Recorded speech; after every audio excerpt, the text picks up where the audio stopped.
Fala pessoal, tudo bem? No vídeo de hoje nós vamos falar sobre problemas ambientais urbanos.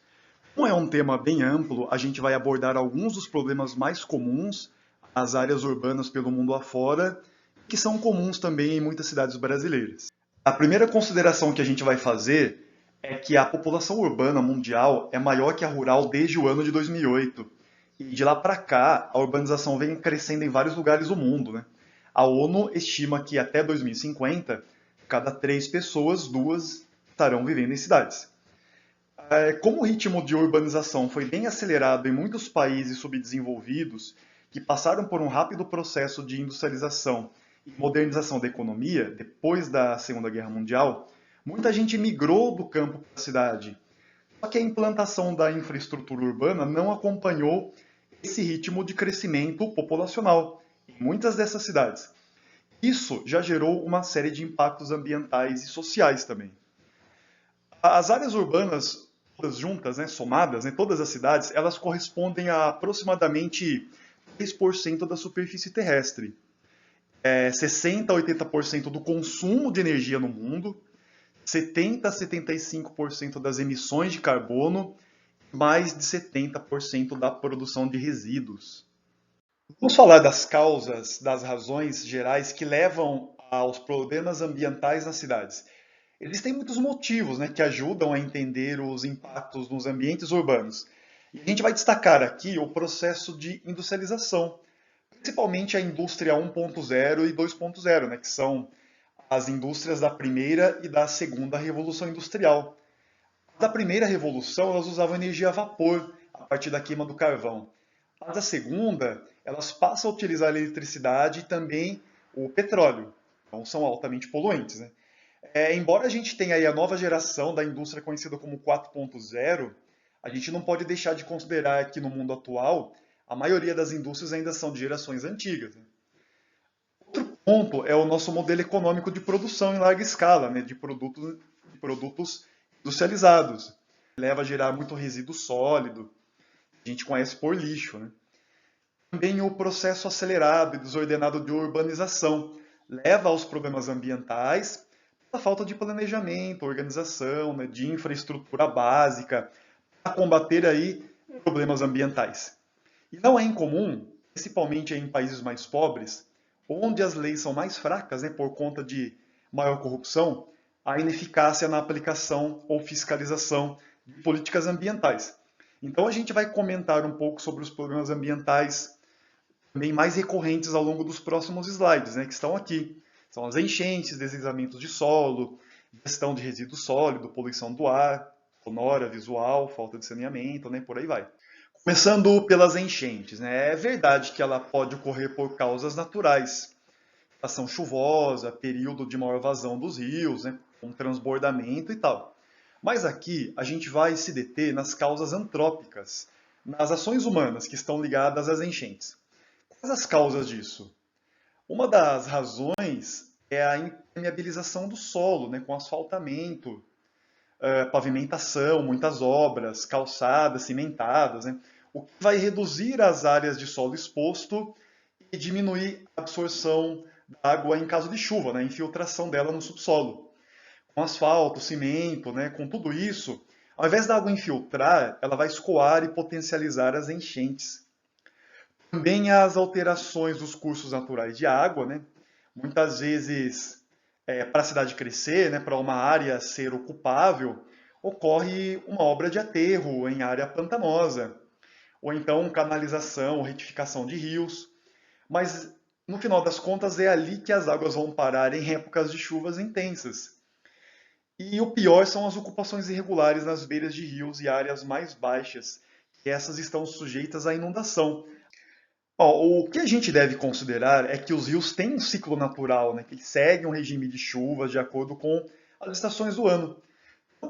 Aqui na imagem, em condições normais, né, naturais, o volume de água do rio tem variação de um período mais seco, né, em que a vazão é menor, a um período mais chuvoso, em que essa vazão aumenta por conta das chuvas. E é aí que nós temos as áreas do entorno do rio sendo inundadas. Essas áreas recebem um nome especial, né, que são as áreas de várzea. elas recebem esse montante de água quando o rio transborda. E esse processo todo, ele é natural. Mas aí vem a interferência humana, né, que aqui vai alterar o curso do rio, exercendo obra, né, de retificação. Em seguida, vai ocorrer, né, a ocupação da área bem próxima, uma vez que o rio foi retificado. Quando retorna a temporada de chuva, adivinha o que vai acontecer, né? Toda essa região do entorno do rio, ela vai ser inundada, porque essa é a natureza das áreas de várzea.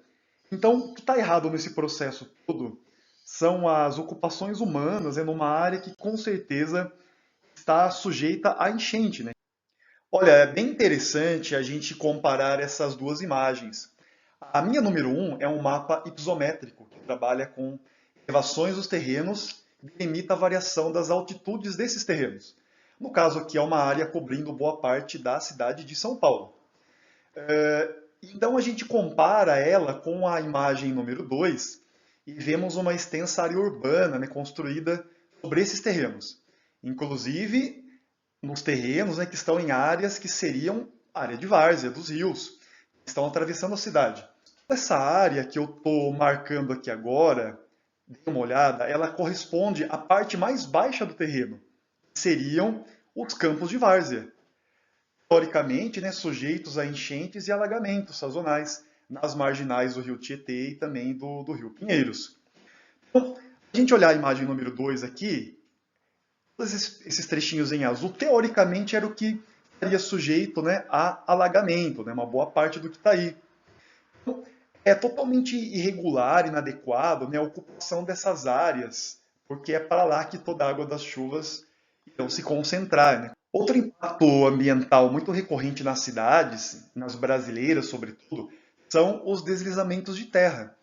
Esse processo também se dá de uma forma natural, né? Que é quando nós temos a combinação de chuvas abundantes nessas áreas em declividade mais acentuada, áreas de encosta, né? Podendo ali, né, pela ação da gravidade e da precipitação, deslocar rocha, sedimento, parte do solo superficial. Mas, novamente, né, aqui a gente vai estar tratando das causas antrópicas, né, das humanas. O que acentua e facilita mais esses deslizamentos é a retirada, a remoção da cobertura vegetal e proteger essas áreas de encosta, né? Aí no lugar delas, constrói-se casas, moradias, barraco provisório. E o que acontece? Em períodos de chuvas mais intensas, haverá maior chance de perigo desses escorregamentos atingirem as moradias que ali estão. E aí um exercício bem bacana que a gente vai fazer aqui é correlacionar informações em mapas. Então, eu vou apresentar rapidamente três mapas. O primeiro deles é esse, né, o nosso número um. Ele é um mapa bem simplificado do uso do solo e parte da cidade do Rio de Janeiro, com um destaque aqui para duas áreas verdes, que é o maciço rochoso da Pedra Branca e o maciço da Tijuca. São duas estruturas geológicas que formam elevações dentro do perímetro urbano, né, com várias declividades, muito acentuadas. O mapa número 2, ele é o fruto do levantamento ali mais complexo, para definir a suscetibilidade a deslizamentos. Aí a gente vê o seguinte, né? A chance de ocorrer deslizamento de terra, ela é baixa quando a cor estiver em verde, é média quando for amarela e alta quando for vermelha, né? E aí a gente consegue observar certa semelhança entre os dois maciços do primeiro mapa e a maior chance de escorregamento de terrenos, né? E ainda, o mapa número 3 ele apresenta a localização das favelas, né, que estão cadastradas até 2018 aí pela Prefeitura do Rio. São todas essas manchinhas em vermelho, né? Boa parte delas se distribui nas proximidades ou nas áreas de encostas desses maciços. E o que faz delas, né, possíveis candidatas a sofrer ali escorregamento, deslizamento. Outro problema ambiental bastante grave, né, seria o lixo, né, os resíduos sólidos, né? Aí a falta de tratamento adequado para os resíduos sólidos domésticos, eles vão causar impactos severos nos ambientes urbanos, né? Porque os lixos, eles produzem, né, gases, substâncias tóxicas, contaminam solo, cursos d'água, lençol freático, causam inúmeras doenças, né, atraem vetores que encontram nos lixões os ambientes para sua disseminação, né? Então acaba atraindo rato, barata, mosquito, escorpião. Aqui eu estou usando dados do SNS, né, que seria o Sistema Nacional de Informações sobre Saneamento, os dados de 2018, eles apontam que quase 50% das cidades brasileiras ainda utilizavam lixões para descarte irregular. E aqui embaixo nós temos essas imagens, exemplos de tratamentos que seriam adequados, né, aos resíduos sólidos para evitar o problema de acúmulo em lixões, né? Um aterro sanitário, né, adequado. Também fazemos a coleta e separação seletiva do lixo, e reciclagem e reuso, né, para a gente diminuir esse ciclo de formação de lixo em grande volume. A gente vai apontar alguns problemas decorrentes do lixão a céu aberto e fazer uma comparação com o aterro sanitário regularizado. A gente olhar nas imagens aqui, vamos olhar nessa daqui à esquerda, que é o do lixão a céu aberto. Nós temos uma montanha de lixo exposta nesse desenhinho. Aí, essa disposição vai provocar poluição do ar, também no subsolo. E no caso do subsolo, nós temos o chorume, que pode chegar no nível do lençol freático e contaminar as águas ainda, né? O chorume, o que ele é? Ele é um líquido escuro, né, formado pela decomposição da matéria orgânica nesses lixões. Ele concentra muitas substâncias tóxicas. O aterro sanitário adequado, a gente olhar aqui, ele vai fazer a captação desse chorume numa estação de tratamento, vai evitar que esse material tóxico contamine o solo, o subsolo, as águas subterrâneas, também a partir da vedação de uma camada pintada aqui de preto, né, que é uma manta seladora. O lixo acumulado no aterro, ele também pode ser aproveitado para a captação de gás metano e pode ser usado para gerar energia e evitar que esse gás ele se dissemine, né, para a atmosfera. Porque ele também é tóxico, ele é poluente. Bom, o próximo problema ambiental é sobre a questão do saneamento básico, né? Ou seja, no que diz respeito ao abastecimento com água limpa, esgoto sanitário, né, tratado, canalizado, né, limpeza urbana. Quando ocorre a falta de infraestrutura de saneamento básico numa cidade, né, ou quando ela é insuficiente, pode ocorrer despejo de esgoto doméstico, industrial em rios, canais, e eles impactam, né, os ecossistemas aquáticos. Podem causar a eutrofização dos rios e dos lagos, né, contaminar a água, aumentar a proliferação de doenças. E aí a gente pode observar ali, comparando esses dois mapas, vai mostrar para a gente um pouquinho de informações sobre atendimento de água e esgoto por estado. E no Brasil, a parte do esgoto ela é muito mais problemática, né? No norte, por exemplo, a gente tem aqui Rondônia, Pará, o Amapá, tudo pintado aqui de vermelhinho. Tem uma cobertura de esgoto abaixo de 10% da população, cara. É um verdadeiro caos sanitário. Aqueles pintados em rosinha, por exemplo, né, o Amazonas, o Acre aqui no norte, o Maranhão e o Piauí no nordeste, o atendimento urbano de esgoto está entre 10% e 20%, cara. Ou seja, a grande parte da população desses estados não tem essa cobertura de esgoto, né? A maior parte das pessoas, né?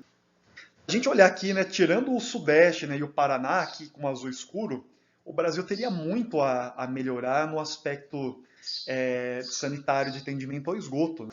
É um outro tipo de problema ambiental, né, de muitas cidades, principalmente das grandes cidades, né? Elas têm grande quantidade de automóveis, né, que vão colaborar para a poluição sonora. Também, né, sempre tem obra de construção civil, de infraestrutura sendo implementada, atividade produtiva em fábrica, né, tudo isso vai causar barulho, ruído, e vai acentuar distúrbios mentais, aumento de estresse nas pessoas, né, e até problemas auditivos. Aqui nós temos duas tabelas. Dessas duas tabelas, essa da esquerda vai nos mostrar a intensidade do som, que é medida em decibéis. Aí a gente consegue ter uma ideia melhor assim das coisas, né? Por exemplo, um sussurro, a intensidade dele é de 20 decibéis. Uma conversa normal, 60, e o som do carro, 70, né? E por aí vai indo, né? Outra tabela aqui à direita, ela vai nos mostrar a exposição máxima por dia aos determinados níveis de ruídos, né? Vamos considerar que uma exposição muito prolongada ela pode ser nociva demais para a saúde. A gente tem aqui, por exemplo, uma informação, né? Com 85 decibéis, a gente suportaria no máximo até 8 horas. 90 decibéis já cai para 4 horas. Quando a gente vê aqui em 100 decibéis, já cai para 1 hora, que é o ruído de uma britadeira, se a gente olhar aqui na tabela ao lado. E aí tem gente que passa o dia trabalhando com esse equipamento, né? O dia todo. Se a gente pegar aqui também o som de uma banda de rock, por exemplo, né, que chega ali a 110 decibéis, a gente olhar do lado aqui, a gente está apontando na tabela ao lado que a gente pode ficar até 30 minutos num ambiente com um barulho, né, um ruído de 105 decibéis, e só 10 minutos com um ruído de 112 decibéis, né, que está ali um pouquinho acima do que seria o som, né, de uma banda de rock. Né? Bom, outra poluição ambiental urbana, né, muito considerável é a visual. Porque nas grandes cidades, especialmente, nós temos um excesso de elementos visuais. As grandes cidades, assim, elas têm, né, muitos anúncios, propagandas, né, faixas, placas, poste, fios elétricos, lixo, nossa, torre de telefone. Essa quantidade de informação, ela pode ser perigosa, né, para um motorista, para um pedestre. Ela vai acabar desviando a atenção, além de causar estresse, né, e prejuízo à nossa percepção espacial. Agora a gente vai tratar de algumas das poluições ligadas à nossa atmosfera, né? Poluição do ar.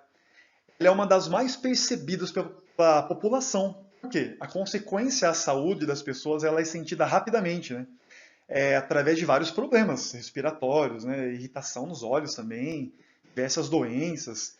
Então a gente vai comentar um pouquinho nesse slide sobre as ilhas de calor.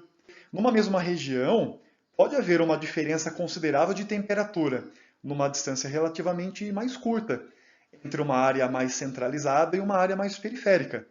E aqui, se a gente observar o esquema, a ilha de calor ela vai se situar numa região central das áreas urbanas, porque é onde geralmente a gente tem todas as características, né, todos os fatores, poluição do ar, né, com mais veículos, maior frota de automóveis circulando, maior pavimentação, propriedade dos materiais, né, maior quantidade de construção, você vai ter lá, né, uma variação de cores, né, e mais escuras, né, o que vai acarretar na absorção da radiação solar, muito maior. Também nas áreas centrais a gente tem diminuição e ausência de área verde e alta densidade de construção, edificação, muitos prédios, né, esses prédios vão barrar a circulação de vento, vai gerar o fenômeno do ar parado. Né? Então, o que acontece? As temperaturas vão ficar mais amenas, mais frescas, né? Onde nós temos menos construções e mais áreas verdes, como nos parques, nas zonas rurais. E a região central, como ela é mais asfaltada, mais pavimentada, tem mais construção, vai absorver mais radiação solar, né? Vai aquecer mais ali a superfície, ainda ocorre má circulação do ar, que tende a ficar mais parado por conta de uma maior quantidade de prédios. Isso vai aumentar ainda mais a sensação de calor, sem contar a ausência da vegetação, de área verde, né, que vai deixar o ar mais seco, que vai aumentar ainda mais o desconforto das pessoas. Ainda sobre poluição atmosférica, nós temos o fenômeno da inversão térmica. Acho que com essa figurinha abaixo, fica fácil de entender, né, se a gente comparar a situação normal e a situação da inversão térmica. Qual que é o fundamento básico para entender isso? Quanto maior for a altitude, menor é a temperatura. A temperatura tende a ser maior próximo à superfície, que é onde a radiação solar é absorvida. Né? O ar quente é mais leve, ele é menos denso. E o ar frio ele é mais pesado, né? Ele é mais denso. Em condições naturais, ocorre uma circulação do ar, onde o ar mais quente tende a subir, já que ele é mais leve, né? Ao subir, ele dispersa os gases, né, as partículas, os resíduos poluentes que estariam na cidade. E esses materiais se disseminam pela atmosfera sem ficar concentrado na cidade. Agora, na inversão térmica, tende a ocorrer geralmente de manhã ou em dias muito frios, né? Nós temos uma mudança desse padrão.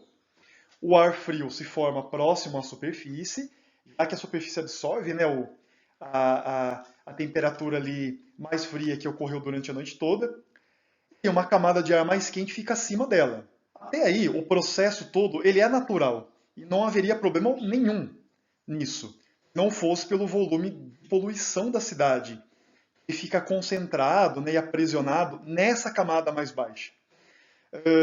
E aí, se o ar ele é frio e mais denso, significa que ele não circula, ele não troca com a camada acima, que ela é mais leve, e ela tende a ficar suspensa.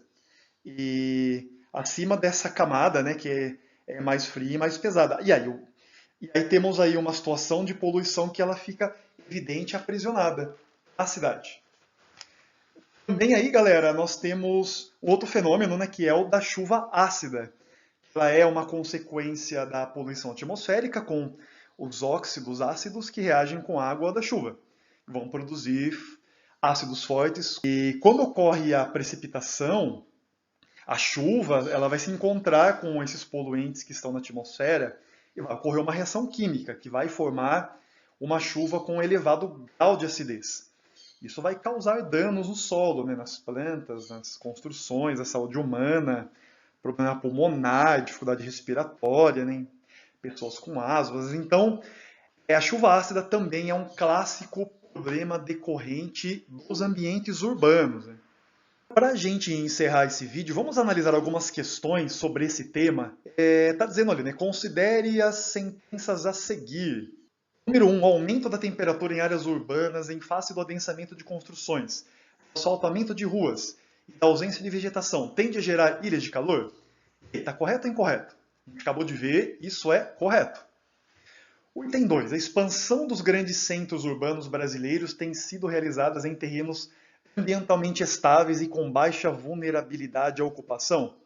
Geralmente expansão urbana, né, em área irregular, né, vai pegar encosta de morro, área de várzea, né, sujeita a alagamento, né, então essa está incorreta. O item 3, as áreas de risco à ocupação correspondem aos fundos de vale, topos de morros e as vertentes íngremes, estando entre as causas relacionadas a enchentes e deslizamento de terra. Corretíssimo. E o item 4, parques, áreas verdes, matas ciliares, contribuem para a melhoria do clima urbano, amenizando o gradiente térmico, mas não auxiliam no escoamento de águas pluviais? Errado, né? Essa última parte aqui é completamente errado. Contribui, sim, né? Auxilia, sim, no escoamento das águas superficiais. Uma vez que eu mantenho áreas verdes, uma vez que as chuvas vêm, essa água ela vai infiltrar, ao invés de ela escoar, né?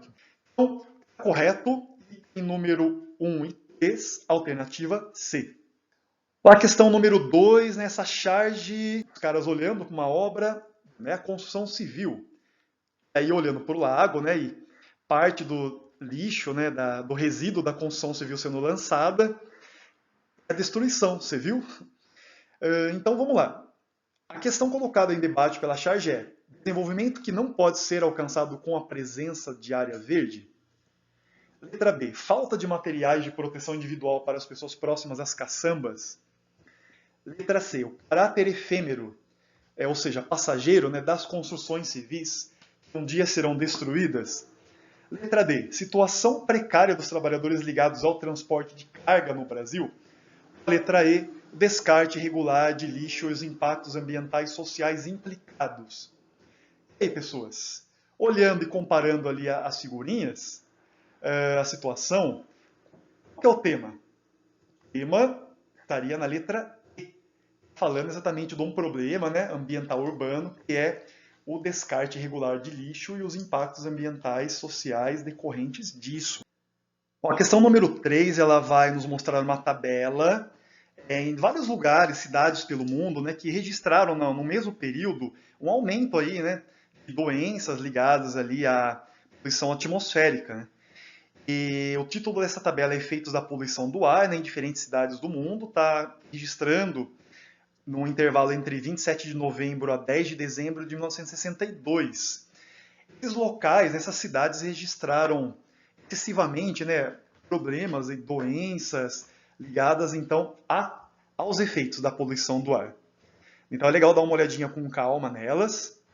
E aí a pergunta é sobre os fatores que aumentam o tipo de poluição urbana produz os efeitos listados nessa tabela. Desses 5 itens, quais deles realmente estão ligados a esses problemas atmosféricos? O número 1, o aumento da frota veicular, né, que vai liberar aí mais fumaça, fuligem nas cidades. O número 2, remoção da vegetação. Se você retira a vegetação, você acaba reduzindo a capacidade da absorção de carbono, né, para limpar mais o ar, né, que é uma coisa que as plantas fazem. Número 3, verticalização excessiva das áreas centrais, que vai gerar ali, né, o fenômeno do ar mais parado, vai alterar a dinâmica da circulação do ar e vai também haver uma maior absorção e reflexão, né, da radiação, que vai aumentar a temperatura. A alternativa correta, né, a letra D, com os itens 1, 2 e 3. Aqui a nossa última questão. Os fenômenos das ilhas de calor e das chuvas ácidas são 2 problemas ambientais urbanos típicos decorrentes, respectivamente, vamos lá, letra A, da elevação da temperatura nas zonas centrais das cidades e das emissões de poluentes na atmosfera por meio de atividades humanas? Bom, tem tudo para ser a questão A, mas vamos dar uma olhadinha nas outras. Letra B, da elevação da temperatura nas zonas centrais das cidades e da concentração da água precipitada nas zonas centrais das metrópoles. Não tem a ver com concentração de chuva, né, mas com o grau de acidez. Letra C, da remoção da cobertura nativa em áreas urbanas periféricas e nos subúrbios das grandes cidades para construção de moradias, contaminação do lençol nível freático, o acúmulo de resíduos industriais? Errado. Letra D, concentração de poluentes tóxicos nas áreas periféricas e as emissões de poluentes na atmosfera por meio da atividade humana. O problema da ilha de calor, né, não está ligado à área periférica, né? Geralmente tem menos construções e tal, mas ela está ligada à área central, né? Então só por aí já está errado. A letra E, ambos decorrem da formação de precipitações artificiais com elevada acidez, principalmente por conta da queima de combustíveis fósseis. Isso seria verdade para a chuva ácida, né, mas não para as ilhas de calor. O que está correto aqui? Alternativa A. É isso aí, galera. A gente para por aqui hoje, então. Brigadão demais aí por chegarem até aqui comigo. Até a próxima. Tchau, tchau.